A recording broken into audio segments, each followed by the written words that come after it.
doing the jerk. You know it's time to get this work. The real raw, gutter, uncut, cold. No political corrections. Always sleep. Being awoke. We discuss politics and jokes. Subscribe, we lit. There's levels to this shit. Before you was sucking on your mama.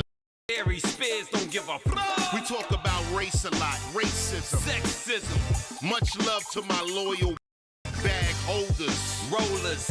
Loaders. We got them in the folders. The whole world on our shoulders. Spears and Steinberg. Yeah. Well, folks, by that noise, in case you don't know, we're in the city of Cleveland. And before I don't know if I'm saying this word right, excavate. You heard of that word? Yeah. Am I using that right? Well, what are you trying to? Well, if I know the definition. Are you trying to destroy something? Yes. Eviscerate. Eviscerate. Excavate is to dig out. Okay, eviscerate. Okay, so before I eviscerate the city of Cleveland, let's talk about some other stuff first. You know, I like to be a man of the people and get the people what they ask for. So a lot of people hit me up on Instagram. Yo, when are y'all coming to Europe? When are y'all coming to this part of Europe, that part of Europe? So after lighting a fire in my agent's butthole, got some Europe dates tentatively for next year, 2025, people. So I'm just putting this out there now, just because I don't think you can ever be too early with good news. It's subject to change, though, right? I mean, it could, but for right now, this is what it is. I'm not even going to give the dates. I'm just going to give the cities. Yeah. Or should I give the dates? Just the cities. Just the cities. Early in the year. Early in the year. 2025. 2025. Antwerp. Where is that? I don't know. Paris. Berlin. That's Germany, right? Yeah. Amsterdam. Utrecht. You ever heard of that? I'm wondering if I'm saying that right. Yeah, Utrecht. It's spelled Utrecht. Stockholm, which I've been to, love Stockholm. Copenhagen, which I've been to, love Copenhagen. Dublin, never been to Dublin. That's Ireland. I've been to Scotland. Or was it Dublin? I've been to one of them. I think it was Dublin, because Scotland's a whole nother. And folks, forgive my ignorance. I'm terrible at geography. Scotland's a whole nother country, right? Scotland? Yeah. Yeah. Okay. Dublin's what, a city? Dublin's a city. In Scotland? In Ireland. Okay, I've been to Ireland. I've never been to Scotland. So I think I've been to Dublin. Manchester, love Manchester. And my favorite of all, London. Can't wait to get back to London. At Leicester Square Theater. I can't believe I don't know where Antwerp is. That's a faux pas. Yeah, and I mean, yeah, these are tentative, but you know, the theaters.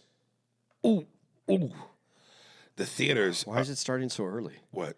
Your problems. I just farted. I just didn't put the mic in my ass or near my ass. It's okay. You don't have to. That would be nice. Well, we're in a big conference room, so. Antwerp is Belgium. Belgium, yes, I love Belgium. That's where Van Damme is from. Would that be cool? Like when you got to Don't try Belgium, to challenge me. you just got off the plane, and just a foot came out and just kicked you in the face. And it was Van Damme? It's just a Van Damme, like even just a mannequin, just pap. Just gives you a little tap on the face on the way out. Or how about I walk into my hotel room and he's there doing the splits. Okay, with chocolates. With chocolates. There's a known for chocolates. Welcome to welcome. I can't do no Belgium. Can't do no Van Damme. That's what they're known for? Chocolates? Belgium chocolate. I wonder if Van Damme has his own statue. Because I know Bruce Lee does in Hong Kong. In his house, Van Damme has his own Yeah, statue. he would seem like he'd have it in his house. So yeah, to anybody overseas that just heard those dates, in 2025, we will be coming to a country near you. And as nervous as I was about Canadian comedy, and I only say that Canadian comedy in terms of how they would receive my comedy. Canada was awesome. Did we talk about Toronto yet? No, I don't think so. No. Oh, big shout out to Toronto. Yeah. Amazing. Yeah, great show. What a great show, and what a great city, and what great people. Toronto was awesome. I wish we would have had 2 in Toronto. Yeah. One dude was like, dude, man, you should next time you come back, man, you got to do an arena. You would fill up an arena. As flattering as that was, slow down, cowboy, because we sold out the theater, but it wasn't like people was like, hey, we need to add a second show. So as flattering as that may be, that is not my reality. It was a really good spot, though. It really was the Danforth Music Hall. Yeah, really good. Really nice theater. God. Located in a really nice part of Toronto. It was in the Greektown area, is what I was told. Yeah. Between like Greektown and downtown, I guess. I stayed an extra day. You left. I stayed an extra day and went to downtown. Toronto's nice. Dude, and we always talk about how whenever we come to your city, if you're a listener of the pod, please show yourself. Slap hands with us. Let us know that. See us. So you know who came, of course, because we was in his backyard. Tears in the bathtub. Kolsch. What's up, brother? Big shout out to our boy Kolsch. He was there front and center. You know what was wild? And I mean, he literally was front row. Yeah. A couple times I glanced at him, and I didn't really, it didn't really click, but something did make me go for like a second or two, dude, look familiar. Yeah. And then when he came up afterwards and he said, I was like, oh, yes, I knew it. Because I looked at him a couple times, but I was so into the show that I didn't really take the second or two to make the connection. But I glanced at him a couple times and something was like, my spider sense is tingling.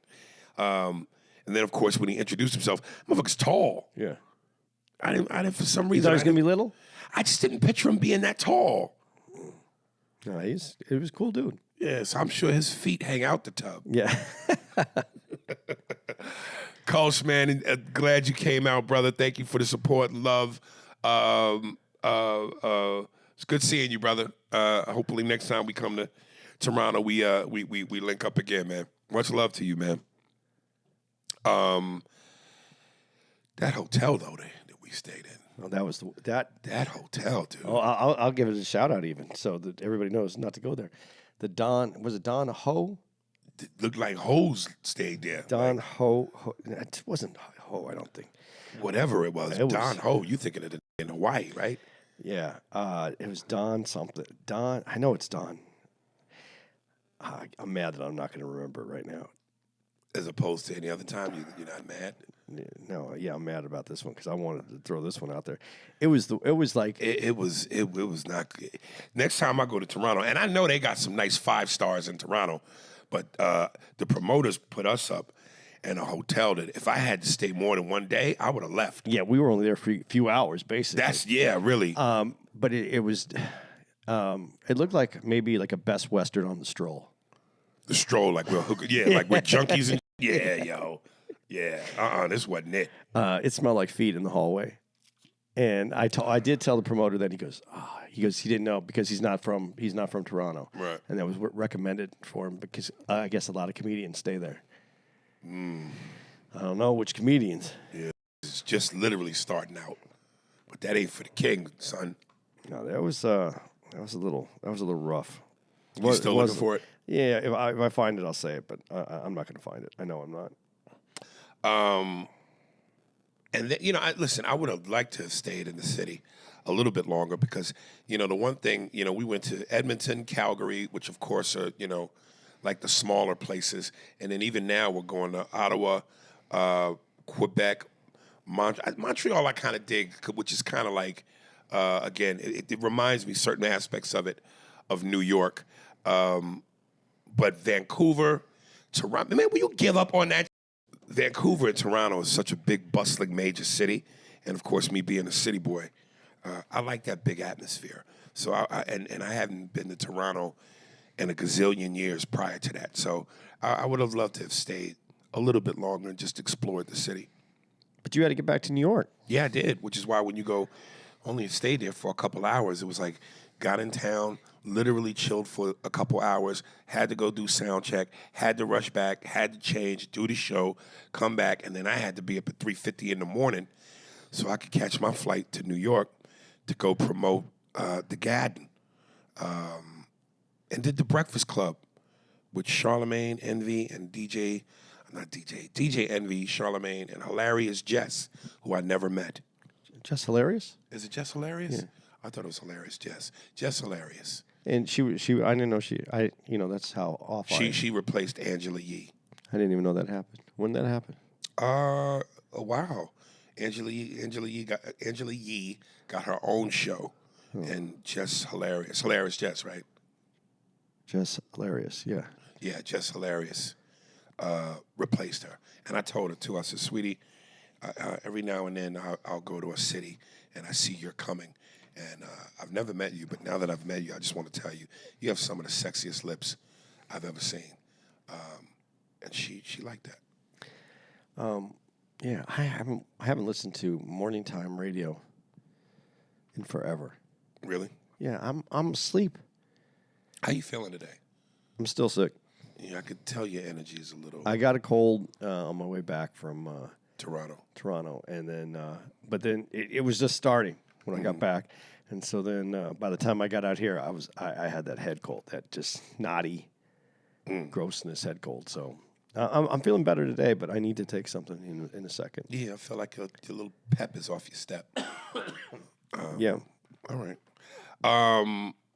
Dude, I saw some footage. I don't know if you've seen it. I wish I could find it so I could send it to you. I saw some footage of Mike Tyson and Shannon Briggs, both with their shirts off in Brooklyn on the streets, play fighting like they were slap boxing. And, of course, there was a crowd, a horde of people around them, excited and taking, with the phones out. And at first, when you look at the video, it does look real because they're intensely, squaring off. But then after a couple slaps here and there, Shannon Briggs grabs Tyson, by the waist, like he's going to pick him up and slam him. And then they just embrace and hug each other and tell each other they love each other. I am so happy for Mike Tyson, dude. That man is so at peace now. You know, I just love the way his story, I don't want to say ended like he's dead, but I just love the way his story evolved. Because again, and I know I've said this, he just seemed like he was on a path to destruction.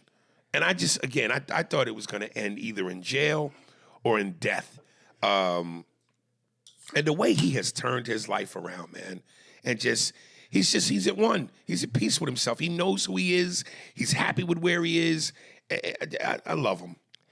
It's fun to watch his videos because the way he speaks about life, you would never thought you would got life advice from Mike Tyson.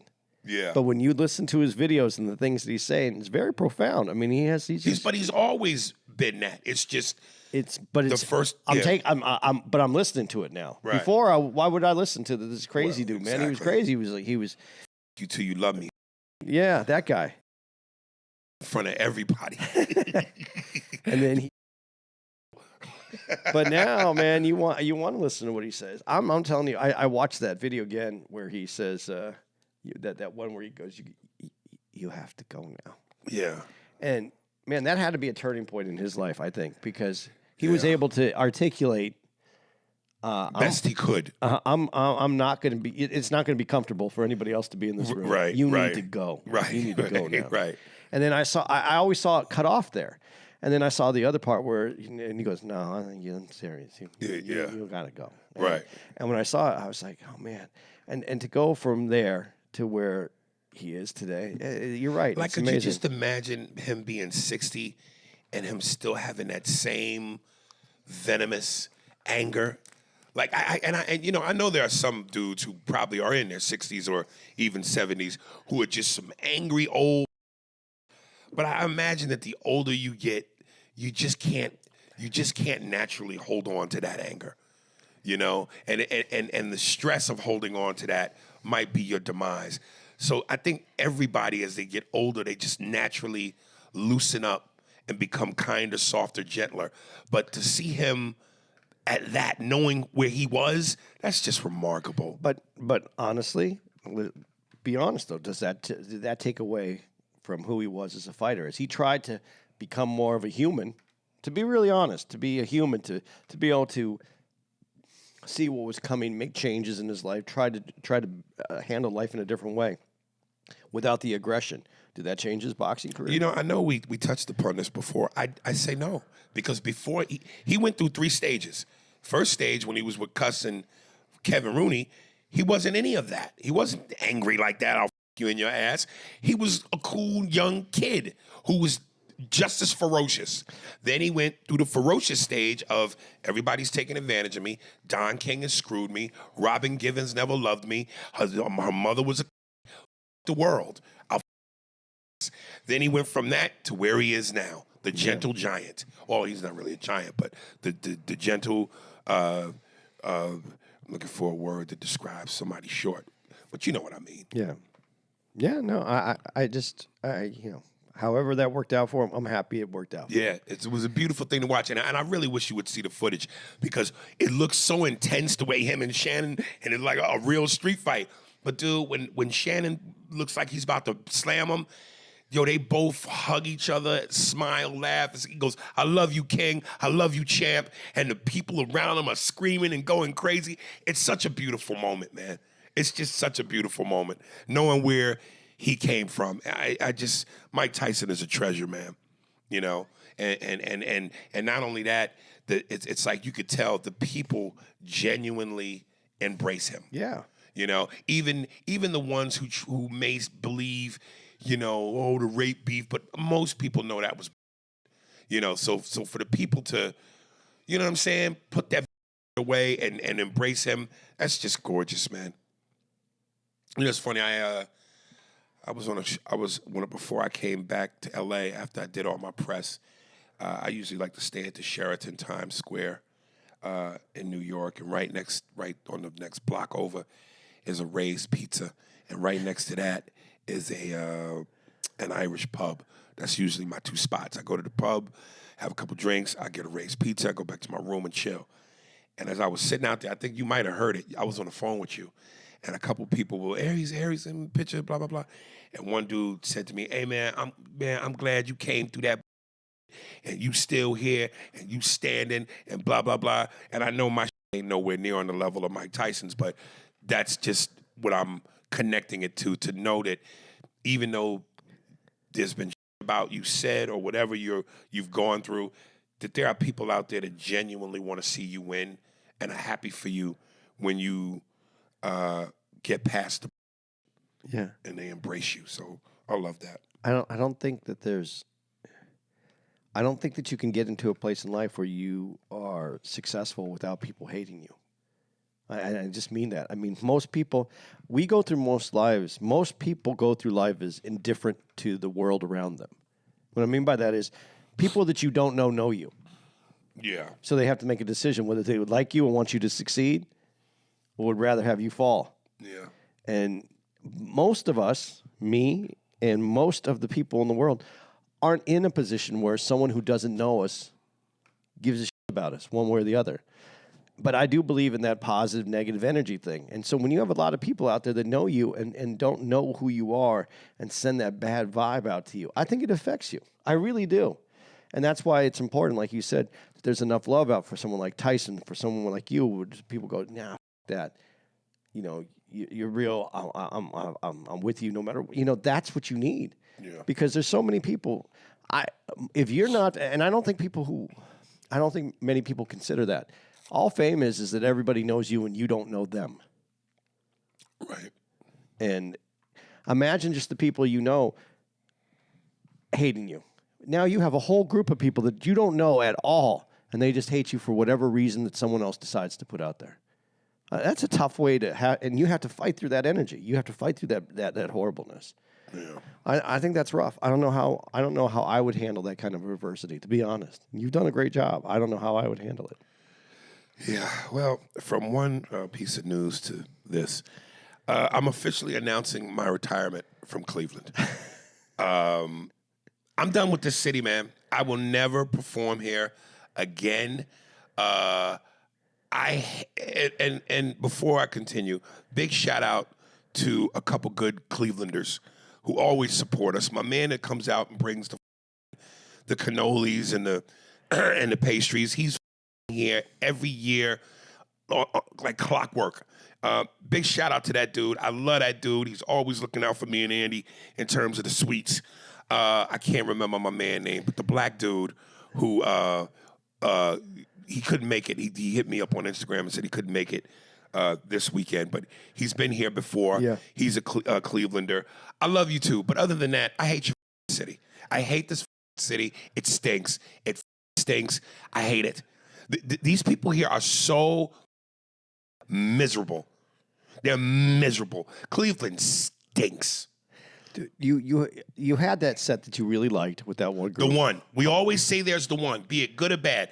We go to a city, if we're doing 4 to 6 shows, let's just say 4, whatever, how many shows we do. If the audience is great, no, out of all the shows we do, there's going to be one that's not so great. If the audience stinks all week, there's going to be one audience, one show that's the opposite of that. We had the one. Yesterday, first show, we had the one. But every show since sucks. This crowd, this energy, it stinks. You know, honestly, and tell me if I'm wrong about this, but the front row around the stage. Yeah. Every set that I had, those people were laughing at everything I was doing. And then the next row, partial. But then after that, I felt like all the momentum of comedy gets shut down by the people in the back. Because those people start to laugh and they'll go, ha ha, and then they won't hear any laughter from behind them. Right. And then they just shut down. They stop laughing. Because laughter, number one, is contagious, but so is sighing and silence is contagious as well. Right. So when you're laughing and then you feel like maybe you're not laughing at the right thing because no one else is laughing. And I noticed that throughout a lot of the sets. I hit a joke and where it's supposed to be laughter, I'll get that ha ha, and then it's closed off for the rest of the room. I even called him out on it last night on the Late Show. Yeah, dude, I got mad last night on the Late Show. I don't know if you heard me, but I lashed out and said, hey, guys, listen, the crowd before you was dynamic. You guys stink. I didn't say that to him, but I told him that they. It's appropriate. Oh, man. Just a bit outside. Cleveland. Why couldn't Cleveland be to the left of you? Why does it have to be to the right of you? The wind blows to the right of you. Let me tell you something, man. And once upon a time ago, before Cleveland, before the Improv moved to where it is now, when it was across the street, I would go to the mall, which is a couple blocks away from our hotel, and the mall would be bustling. Vibrant. Dude, the mall is a graveyard now. Yeah, there's nothing in it. There's nothing in there. No people are in there. The only thing really left and worth going for is the food court, which I would always get me a beef and shrimp rice teriyaki. Dude, the roof Chris closed down. It's people, I swear to God, you could misery. Downtown closed down. Misery. There is no downtown. It's all a suburb city now. It's I'm telling you, this city is god awful, man. And I'm gonna be honest, man, the people here not that intelligent. They're not. Do you know how like listen, when we go, and I've said this, when we go to work and it's fun, it ain't work. I look forward to it, even if I don't feel like being on stage long. If the audience is giving it to me, yeah, it makes me not want to stop. It makes me want to continue. I other than the first show yesterday, which was surprised the shit out of me, I said to Frank, Aries, do you need anything? I said to Frank, hey man, the minimum that we're contracted to do on stage is 45 minutes. Once you get your 45 minutes, I've fulfilled my obligation. I never, ever do 45 minutes. I said to them last night, hey, man, both shows, I'm doing 45 minutes. I want to get the off that stage because it's such work and it's such misery. It's just not fun. And that first show was so great, I even stopped and said to the crowd, hey, man, I got to tell y'all are amazing. And they, rah! And I said to Andy, I was like, hey, Andy, 2 in a row. I shit you not, y'all. I said to Andy, yo, before I got in the shower, I prayed. I said, God, give me 2 good ones, please. And he gave me the good first one. And I went, 2 in a row, baby. Come on. And it just couldn't happen. He met you halfway, though. Little less than halfway. Oh, you talking about with the first show? Yeah. Okay, yeah. But I was like that. And then we got one left tonight. Oh, God, I can't stand this city, man. They're not that intelligent. It's crazy when you're on stage and you look into the crowd, and I wish people who aren't comedians could understand what I'm saying so you could really grasp this. To look into a crowd and people are looking at you like you are making clay pottery. This look of bewilderment on their faces. And I even said to the crowd last night, I was like, hey, man, this material has been tested. It works. And it's intelligent. Like, I'm not just giving you a bunch of stereotypical jokes. Where the with the weaves? How many broke the rats in the roach? I'm cooking up some special shit here. I'm giving you funny with intelligence, and I'm looking at some of these faces, and I could just see where they're not intelligence right past them. They can't absorb it. They're incapable of absorbing it. Now, of course, there are some people here that do get it, but the mass majority, dude, it's insane.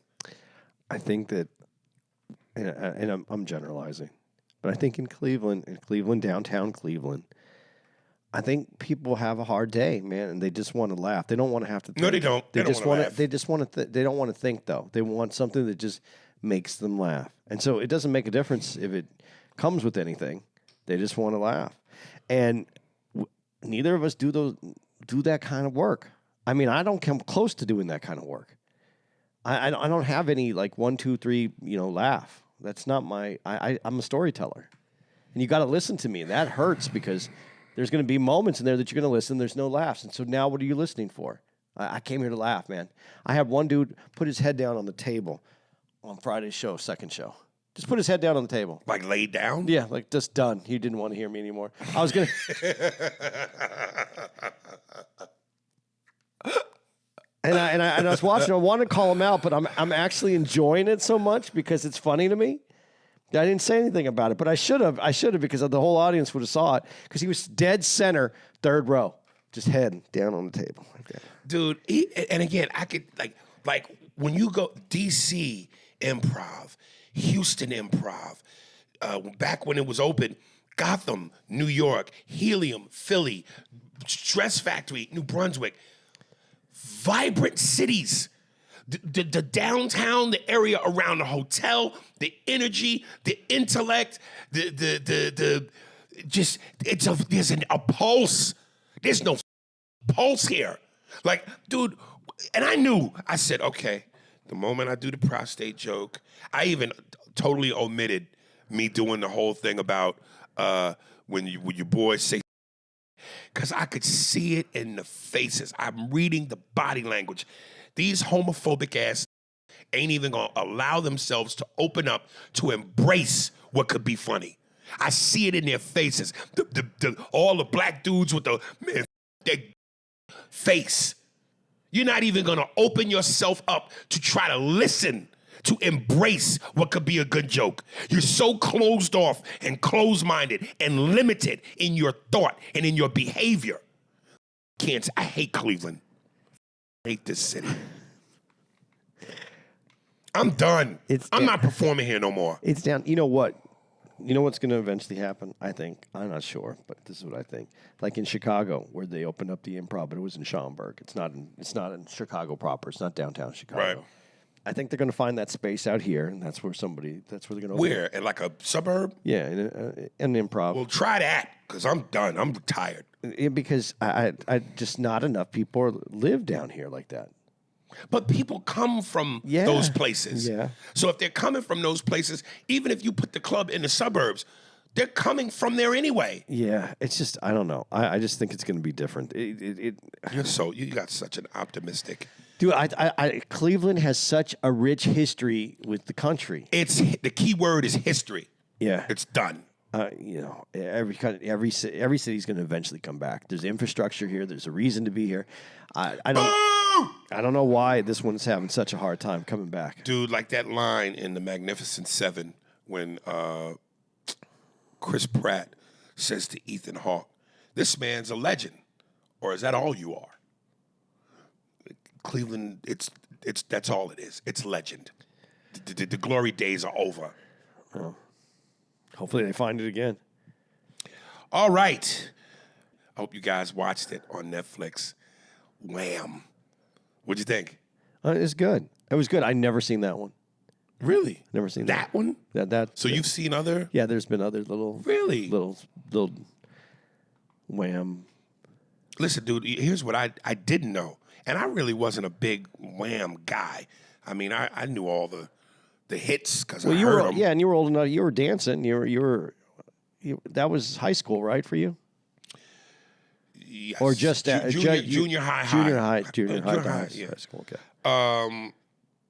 I knew George Michael was gay, but I didn't know the other dude was straight. Yeah.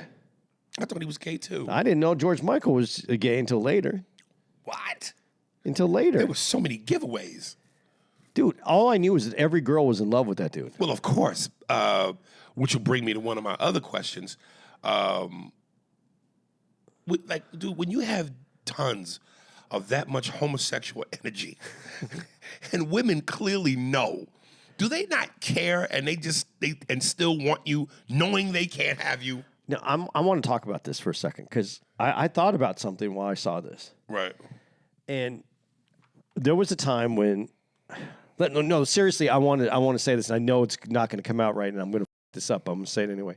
There was a time when men, and I hate to say it this way, but men were men. They had a purpose and a specific purpose in life, which was to stay alive and procreate. Thank you, procreate, and then to take care of that family, make sure that family survived. That was at one point in the existence of history. That was the man's job, right? And it was a man's job. He did that, and then as time went on and we have evolved, now our job is completely different. We don't go hunt for food. We don't have to find a place for shelter to save us from the winter. You know what I mean? We're no longer like nomads where we're going from one area to another. Most people don't have. That's not what's happening. And then we get into this time of where marketing happens and visual aspects happen. And over a period of the last, I'd say 40 years, when visuals are very important, how we market, Hollywood becomes very important. I'd say even 50 years. The men that are portrayed as the most attractive, as we find out later, a lot of them are gay. Right. So and when I say that, even about the greatest dad, who's the greatest dad on the face of the earth? If you ask people in my age group, a lot of them are going to say, some might say Father Knows Best, but a lot of them are going to say Michael Brady. Michael Brady, right. Gay man, portraying a straight man raising a family. Well, then I knew you were going to say Mike Brady, but I also thought you were going to say Bill Cosby. Yeah, but that's not my generation. That is a little younger than me because the Brady Bunch was already set.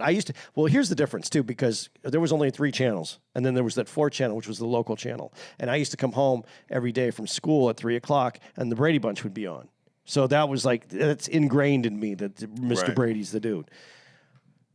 And then as we go through all this, what is beautiful and elegant and amazing and attracts women is gayness. Not manliness? Not manliness. I mean, some women want that rugged, manly, but or the marketing has been to a softer man. And listen, I can't compete with them cheekbones. I can't. I can't do that. Or you can't compete with them cheekbones. Yeah. Okay. No, I'm just saying. And this is not anything anti. This is not homophobic. I'm talking strictly from a marketing area. It seems that men have been marketed to be. The market spoke, and they want gay men. I can't compete with them cheekbones. That's hilarious. I can't, man. But listen, again, Wham, from where I was as a kid, you're not thinking about No, I wasn't thinking about that at all. But as a grown adult looking back, that's what I'm saying, dude. All the red flags, all the signals are there. The hair, and then this is what I want to ask you. Again, the hair, the stylized look, everything tight, everything flesh, a lot of flesh shown, shorts. Is that more attributed to that was just the 80s? Or is that, that's homosexual energy? I think a lot of it had to do with the 80s. But again, when you go back to marketing, what was marketing and what were they marketing to? And who are the designers and who are the people? Listen, man, this is not an anti-gay stance here at all. But look who produces most of the fashion. Is it straight men or gay men? Gay men. Okay, so what kind of fashion is a gay man going to design for another man? Something that's attractive to him. Right. So it is going to have somewhat of a gay slant to it, I would think. Because I know what I like, and listen, you don't want me to design clothes for women. I'll put peaky holes everywhere. I mean, He's on fire, ladies and gentlemen. Peaky holes. I'm just saying, we have certain things that we like, and so we're gonna mark it that way. And I think that was part of that's part of the 80s culture, and I think that culture that where being gay was accepted, was starting to be more and more widely accepted. So more and more of that was coming out, and short, like you said. And I think that the designers were capturing some of that and putting that out there. But I think it was part of the 80s in general. The bright colors, the all the things that were Don Johnson, and look at that. That's a famous show from the 80s. Yeah, but that was wasn't that Giorgio Armani that designed? Yeah. And he was straight, wasn't he? Yeah. No. Giorgio Armani was gay? Yeah. Are you sure? Yeah. From what I've heard in the industry, yeah. Really? Yeah. I always thought he was straight. Ralph Lauren is the only one that I know that's the big designer that's straight. Really? Yeah. Calvin Klein is gay? Bisexual or gay.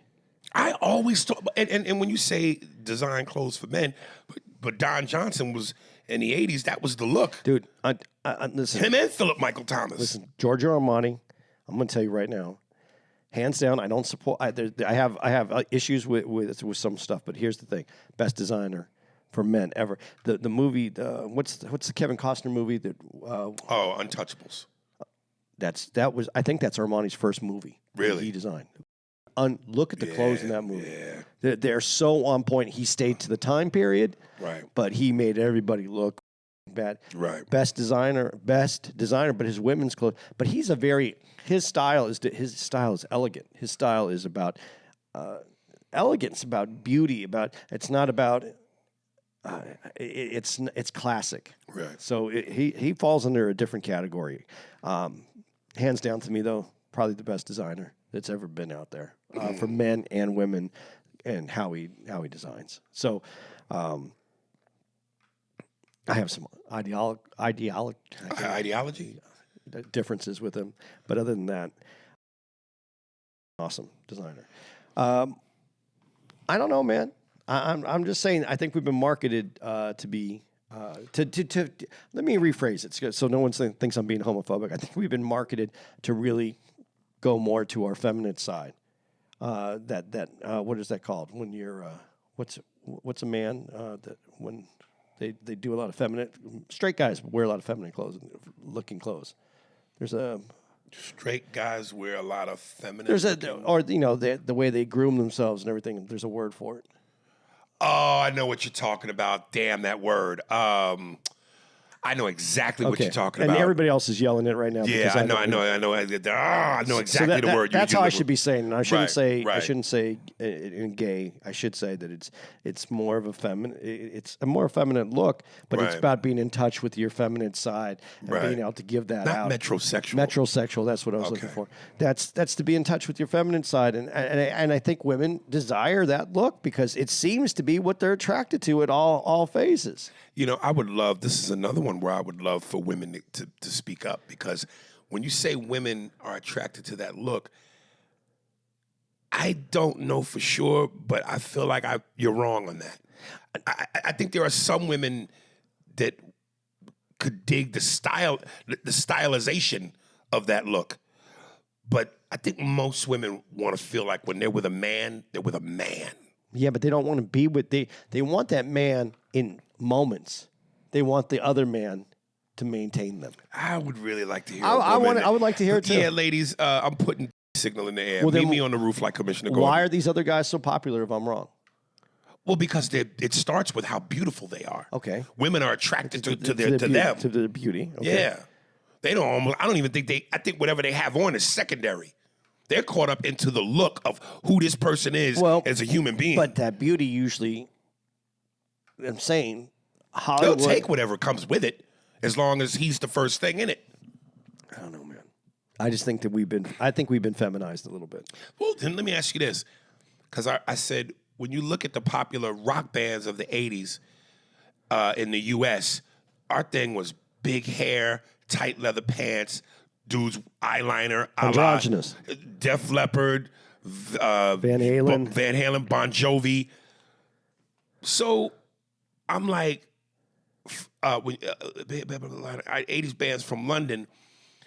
See, I don't know too many 80s groups from Europe, but I guess my question, the question I'm asking is, between our U.S. 80s rock musicians and icons versus whoever theirs were in the 80s overseas, who gave off the most homosexual energy? Well, that whole glam rock thing was all about androgyny and not being recognized as male or female. So Really? it was Twisted Sister. Yeah, that was that David Bowie who really was Ziggy Stardust. But there was other glam rock at the time though too. Right. And in fact, Mike, I guess I'm asking in terms of your opinion, was that, like, did you look at those 80s rock bands and go, damn, like when you look at George Michael and Wham, you go, dude, there's so much homosexual energy coming from him. Did you see that with those rock bands? You didn't get that. It was hard. It was rock. It was rock. Rebellious. And it was a uniqueness, though. It wasn't like you walked down the street and everybody was doing that. George Michael's the look that all like good-looking guys could pull off. That George Michael look. Right. Dress well, do the whole George. Yeah, but when you keep saying that energy, when you listen to the music, it sounds like he's saying it's no way that you can say that a song has that kind of energy, because when he's singing to. When you find out that he wrote that song about a guy, it still sounds like he's singing to a woman. And when Melissa, they all do that. Yeah, when Melissa Etheridge sings to a woman, it still sounds like it could be to another man. So I think the songs don't have anything to do with the energy. Right. I think love song is written. Well, to no, a you're lover. right. You're right, because listen, Luther Vandross, who was gay, and Freddie Jackson.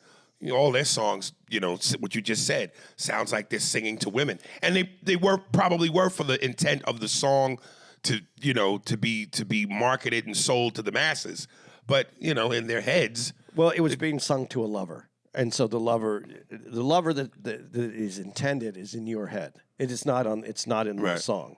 The lover is in your head. Right. So to Luther Vandross, I'm sure it sounded like he was singing to the dude that he wrote it for. Yeah. But to everyone else, to me, if I'm picturing the girl that I love, that's what the song sounds like it's intended to me. Again, as a kid, and I was a kid during all of that time period, but looking back now, I'm going, wait a minute, do the checklist. All those rock bands from the 80s in the U.S., a lot of them, thigh-high boots, tight leather, big hair, mascara. That was, yeah. Could it get any more? No, that was homosexual? The look. But that wasn't. It was to be androgynous, to make people look at you a different way. Yeah. But that's George Michael's different than that to me. Because George Michael to me was like, as a young guy, I saw that and I go, yeah, you want to be like that guy. And this is what I'm saying when it gets marketed this way. Yeah. I want to be like that guy. Girls like this guy. What does he wear? I want to wear that. He wearing short shorts? I'm going to wear those short shorts. That Fila outfit? I want that Fila outfit. Right. It's just the way that I see that it's been marketed. It's been marketed to us to be this way. But I didn't see him as gay. When he came out as gay, I was actually, I was relieved and offended at the same time. I was relieved because I didn't have to compete with that guy. Right. There's a comedian that had a great joke that said that he loves gay people because as as a 5. Like he sees himself as a 5. He goes, gay men take out the top 3. 1, 2, and 3, or like 10, 9, and 8s. They're all there. They can be gay together. That now down to 7. I can get to a 7 from a 5. I can get to a 7. Right. But it's taking all the good-looking guys out, and so now these women who are 10s are left with them, and so that's really what it was kind of funny. So that was the relief. Okay, I don't have to compete with the guy that looks like that. But now, it took me a while to get out of the pop era of Wham. And then get into George Michael as an artist. And as an artist, man, he's a great artist. And before I get to that, because that's actually my next note, let me just ask this one question. And again, just like I said, and I asked the question, I would love for women to tell me if what they find attractive has something to do with a little bit of the gay thing or not. Because otherwise, I think we're just making assumptions. Yours is probably stronger than mine, but here's my other question. You know how we're men, so we know as men what we like. We could read other men because we're men. We know. I'm wondering, do gay men look at George Michael? Because he kept saying early in his career he didn't even want his father to know. He wanted to tell him, but he didn't want his father to know. Everybody thought that would be a bad idea. No one really knew. Do you think gay men could look at George Michael and see through the and go, oh, honey, please. He's so gay. Yeah, probably. I would think so. Yeah. Because while straight people might not be able to tell, I'm thinking gay radar knows. Okay, you would think so, but there's... man, I'm way off base because I can't answer any of these questions, and I don't know how much of a gay audience we have, so asking some of these questions is going to seem pointless, but I know in the lesbian community... To any gay listeners, and then I know we have at least a couple, I think, I'm putting the in the air. Meet me on the roof like Commissioner Gordon and answer the call. The signal is in the air. Go ahead. But in the lesbian community, I know it's very incestuous. Like, men are very openly gay and seem to be able to go to gay clubs and and find new recruits. Whatever, that they're mixing it up. And I don't know how incestuous that those relationships are. It doesn't seem like it from what I understand, from what I see, from what the people that I know. But in the lesbian community, it does seem very incestuous, which I think it's harder for them to either recognize it because maybe it's covered, their cover isn't blown as easy if they don't want it to be. Right. And and if you think about it, there's less lesbian clubs than there are gay clubs. So I think that's a little bit that might be different in that realm.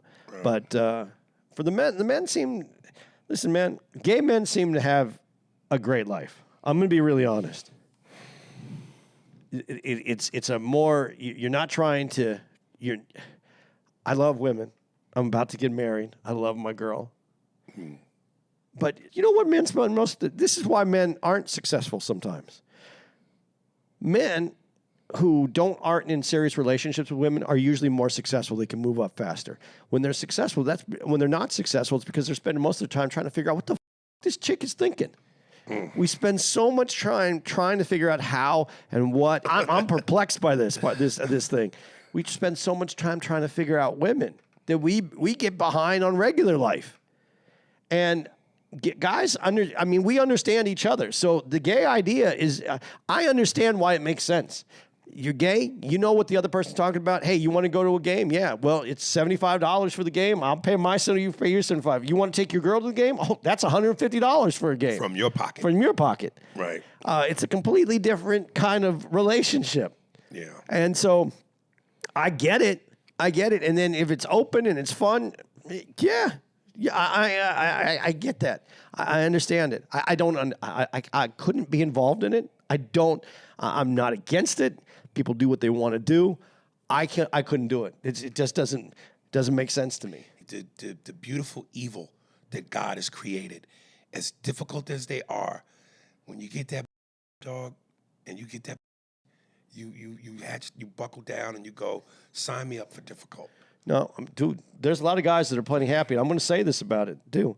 Look at it. Gay men you see gay guys walking down the street. They have parades. They're the happiest people on the earth. They're Disneyland moving around. We're in this fog. Men, straight men, women, we're in a fog. We're trying to figure this. I don't, but I hate that we're spending so much time on Wham just about the sexuality part. Oh no, we're good. But I'm not trying to be. But I'm not trying to. But when we saw the movie, the Bob Marley movie, I told you I went and downloaded a couple songs from Bob. I want to download that one song. Man, no, yeah, he has that voice, that song, and I love when he said in the documentary when he wrote it. He said, "I don't know when, I don't know how, but that's a #1 hit." Yeah, and he called it when he wrote it, and when they first went to a couple record execs, of course they did what they do and all over it. But he said once he got that right guy to play that saxophone, man, and that's a beautiful song, dude. And to stick to what he believed in, both him and Ridgely stuck with Right. what they believed in. They said, yeah, he was an iconic producer, but he didn't see your vision. And to someone, you have someone who produced the song, iconic. Everybody's telling you that's the right guy, Right. and you go, no, we're going to redo it. And what did they say, 51 sax players or something like that? He went through to find the right sound, and when they got it, they got it. That I'm always enamored by genius. Like when people like him and just geniuses.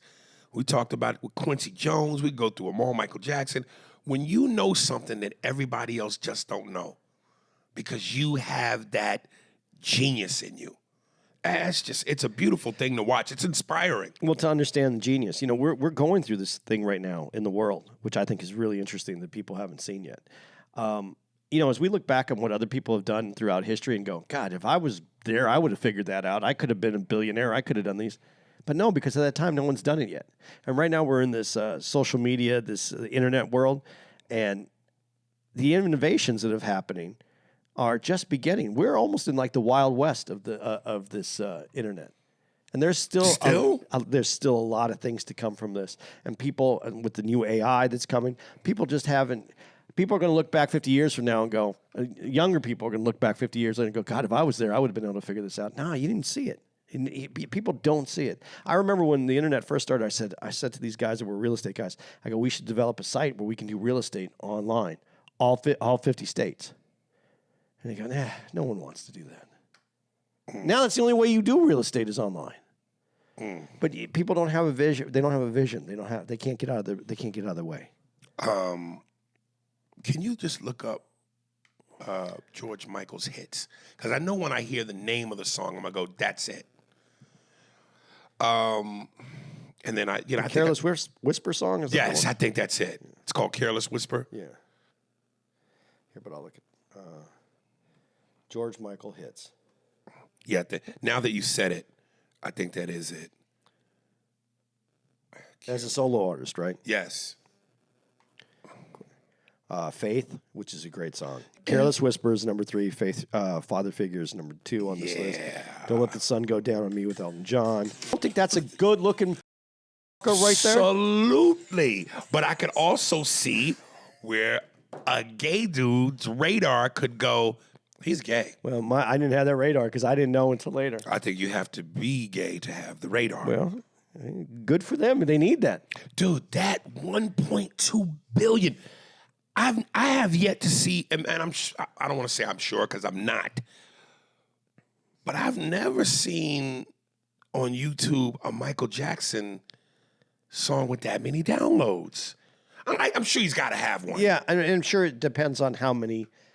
Michael Jackson has hundreds of sites and things dedicated to him. George Michael probably doesn't have as many. 1 billion. Dude, I don't know what happened to him. I love when they talk about the writing and how it started off, and this was Andrew Ridgeley's kind of more his deal, and then it turned into George Michael, and he became that songwriter. Right. And I think Andy, and until I saw this documentary, honestly, I just thought that. I thought the same thing everybody else thought, that Andrew Ridgeley was just that extra piece, his friend, and he kind of got pulled along. Right. I didn't know that he was actually that started it, the beginning of it. And that dude turned out to be pretty cool. And he started racing Formula One cars, and he's done other stuff. He's gone on to do fun and enjoy his life. But I don't know where did George Michael's life go? This is that they don't get into this in this documentary where he went after Wham, after completely going on a solo. You don't really see that part because he died, right? Yeah, and he didn't have the best life. I mean, I don't know what happened to him, man. Right around. What's the name of the song? Touch your body, not faith. Yeah, right. That was like the pinnacle of his success. Probably. And then like everybody else, you start to go. Yeah, but he had more to get. I think he had more in there. I mean, I think he gave all he had. No, because I think sometimes promoting goes away. Listen, Boy George O'Dowd. Dude has a great voice, and he's wrote great songs, and no one's heard him because no one pushes his music anymore. Right. He has a good voice, man, a really good voice. And I couldn't get past the look, dude. Get rid of all the Culture Club stuff. That's fine. There was good 80s songs on there. I'm not going to knock any of that. But when you get into the stuff that he did afterwards, after he came back from his heroin problem, the music is good. After. The music is good. But you're saying it's good, but did it chart? It didn't because no one wanted to promote that. And I think that has something to do with somebody like George Michael. They're still making great music. Now, forgive me because I kind of, this is a blur to me. I want to say I kind of do recall, but I'm not sure. George Michael, towards later in his life, he had drug issues? He had issues. He got caught like at some place. I remember that. In the bathroom. Yeah. I don't know. And this is I don't know when you this is where I feel bad for people that are gay in this aspect. Right. It seems like such a big deal to take someone gay down. Like catching him in the bathroom. And I don't even know what's his name. But was he actually committing a lewd act that was deemed an offense? There was two guys in the bathroom, so if it was just the two of them, and no one else was in there except for the person trying to catch him, is it? I mean, you've done things. We've all done things. But I'm just saying, technically, did you break a law? Yeah, I guess. You can't commit lewd acts in a public. No, but no one is there to catch you. When what's it? Pee Wee Herman off in the. That's against the law, isn't it? How many other people you think off in that movie theater? You ain't a thief till you get caught. Yeah, they love to take people down. They love it, man. They love that. I don't know what outing someone or causing someone a problem like that is a big deal. If you got caught, honestly, you're Ari Spears. Well, you're different. They'd probably like to get you too. They would. But there's plenty of people who got caught in the bathroom. A straight relationship, heterosexual relationship. You know what they tell them? Pull up your pants, get the out of here before I beat your ass, right? Right. I don't know, man. I feel for that community in that way, that they're always under that microscope that way. But you live life as a black man, you feel like you're under a microscope in a different way, but under a microscope as well. So I don't know. Maybe I just lived life in some facade where I don't recognize that all this stuff's going on. But it does go on. Obviously, I know that it does. It's just disappointing. Well, between him and the dude's name is Andrew. Yeah, Andrew Ridgely. It always feels like with groups, there's always a Beyonce. Like there's always the one person that even though the group is great, you could tell this is the one that's going to go solo.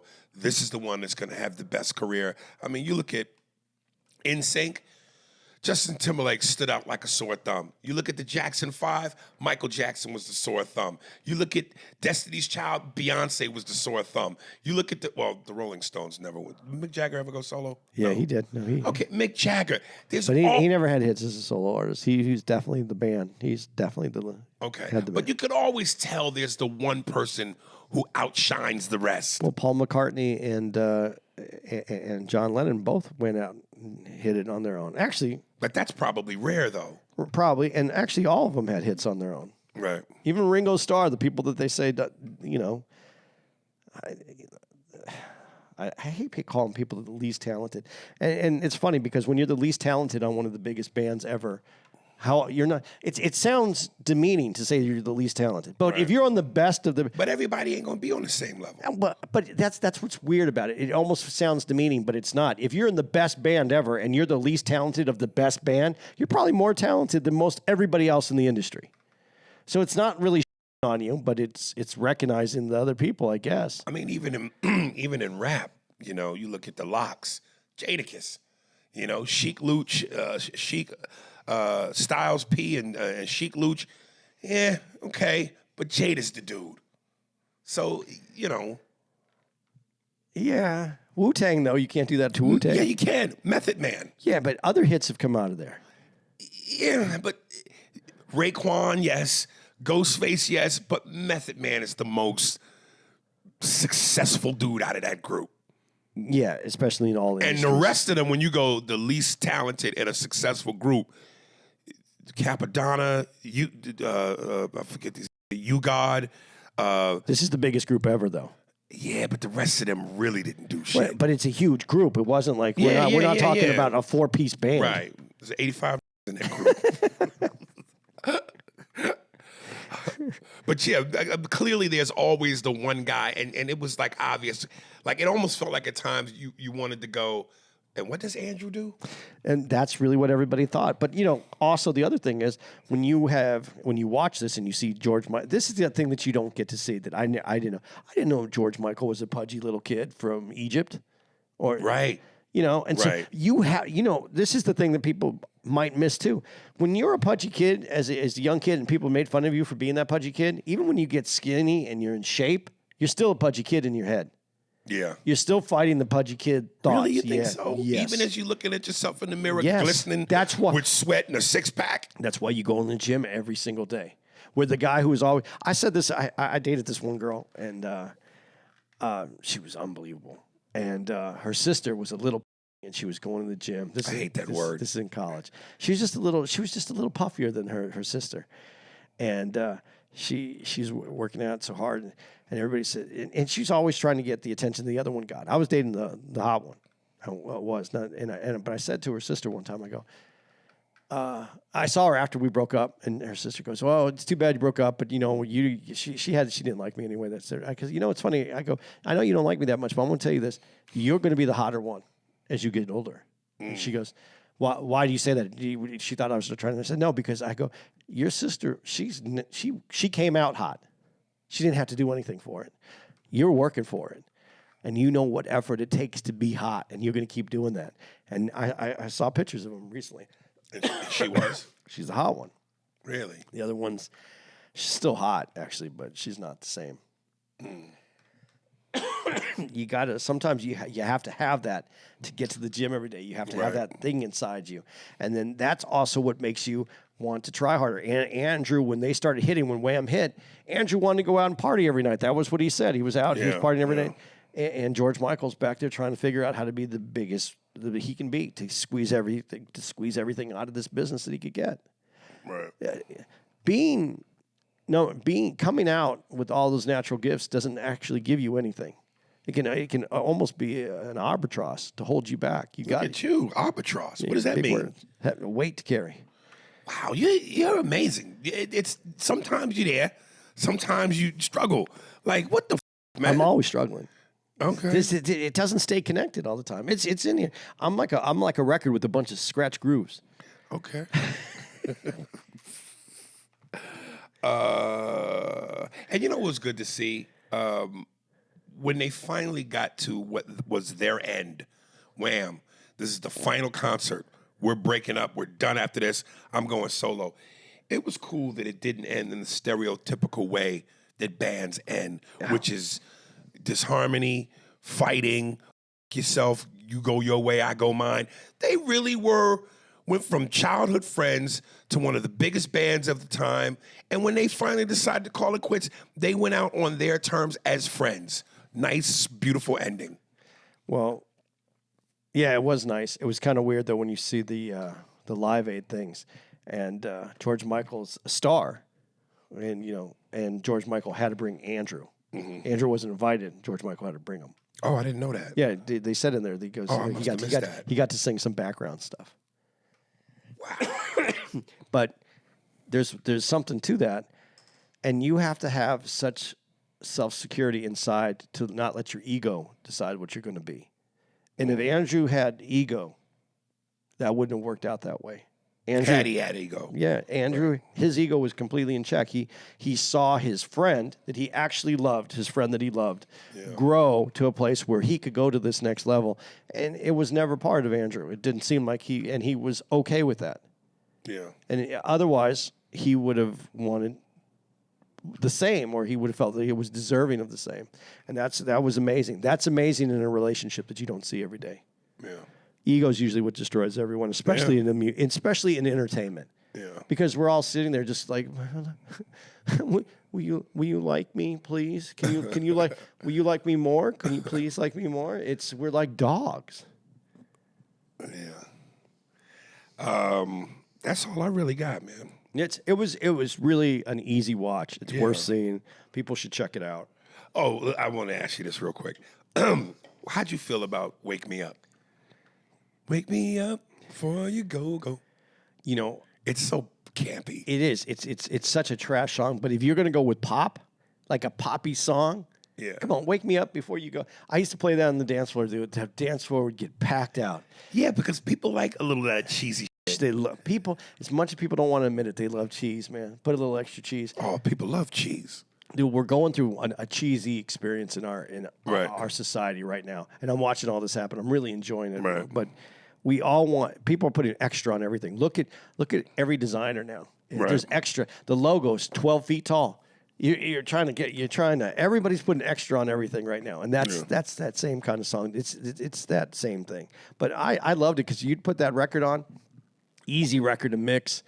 You'd put that on. People come out there. They got their arms waving in the air. Jitterbug. Upon the jitterbug. Right. Dude, you'd hit that part right there. Right. And you play that behind another song. Like with the other song, then you'd hear that little the jitterbug thing behind the other song. Right. And then you'd see people just go and like look for a place to put their drink down and find the person they're going to grab and take onto the dance floor. Right. Dude, it was crazy. It was That's a crazy ass song at that time, but it did what it was supposed to do. And you got to remember, it's cheesy, but it was still a little bit of disco in the same time, where the disco era had ended, but people still wanted to go to dance clubs. They weren't done dancing. Right. It seems like we're done dancing now. You know, you don't see. Yeah. Yeah. So I don't know, man. It was a good time. It was a great time for me. I'm going to tell you that whole time period was amazing. The more I hear your life unfold, I'm wondering what wasn't a great time period for you. And when I was in jail. Oh, yeah, that would do it. Yeah. Yeah. Yeah. And there was no possibility. I was in work release. So, I mean, people did. There was two people that got caught on it. And it was so funny because even people, like the hardest guys that were like hard, like just, then he go, yeah, they got caught in the shower. And I go, what a bunch of idiots, you know. And then he goes, all they had to do was leave. It's work release. They don't have to in the shower. They could go somewhere else. It wasn't about the fact that they were in the shower. He could have cared less about it. It was the fact that they were dumb enough to do it where they were going to get caught. So I wasn't really paranoid about that. The first night I was because I didn't know what to expect. But being in jail was the worst. You just weren't able to do what you wanted to do. I read this thing on TikTok where the question was, I guess they asked a bunch of people who had spent time in jail, what was some of the eeriest things about jail? And one guy said when it would be late at night and you could hear the muffled whimpers and screams of a dude being raped. Dude, I knock on wood. I'm so fortunate not to. I didn't go to prison. I went to jail. It's basically this. There's a difference. And I was in work release, so I wasn't where you were locked up. We get locked up for a while. I mean, guys are looking for an alternative. So, and I wasn't in that situation. I was very fortunate. I you know what? As I look back on it, when you said what wasn't a good time, I don't look back at it that bad because I was lucky throughout the whole thing. Even when my times were bad, I was fortunate at the times that I was in that were bad. Not what other people had to go through. I'm very fortunate, man, and I know it. But I've enjoyed life, and it's good. It's good. Want to give out some dates? Sure, man. Let me grab this. Oh. Do you have the dates? Because I think I erased them all. Let me see. How did you do that? I wasn't trying to. It just happened. Oh, yeah, Jesus. I erased them all. Are you serious? I did. All right, guys. Made Aries nervous. I don't know how I lost all that stuff. I really don't. Okay, so guys, you're listening to this. We were in Cleveland. This is our last day, Sunday, but you're gonna catch us. Never coming back. April 27th. We're back in Canada, guys. We're at Bronson Center in Ottawa, Ontario, Canada. April 28th, we're at the Olympia in Montreal, Quebec. April 30th, we're at Bellarose in Halifax, Nova Scotia. Followed by that, we're going to be back in the States. That's the end of the Canadian tour. We'll be May 2nd through the 5th. We'll be at the Helium in Portland, Oregon. May 9th, we'll be at Meyer Theater in Green Bay, Wisconsin. I don't know if I'll be there. We got to work that out. May 11th, Wilbur in Boston, Mass. Very excited about that. May 18th, we'll be at MSG at the Hulu Theater. May 24th to the 26th, we're at the Funny Bone in Richmond, Virginia. May 30th through the June 2nd, we're at Off the Hook in Naples, Florida. June 13th through the 16th, we're at Cap City in Austin, Texas. And June 22nd, Aries is going to be at Albany Municipal Auditorium in Albany, Georgia. I will be getting married on that day. And I'll meet back up with Aries June 27th through the 30th. We'll be at Helium in St. Louis. There we go. So I think that's it, right? That's it. That's a show. Spears and Steinberg. Thanks for listening to the Spears and Steinberg podcast. If you'd like to know who's responsible for this show, it was hosted by Ari Spears and Andy Steinberg, produced by Steve Merrick and Anthony Holmes, executive producer, Big Papa, Robert Kelly, and Matt Kleinschmidt for the Laugh Button Podcast. For more information on where to find us on the internet, visit SpearsburgPod.com.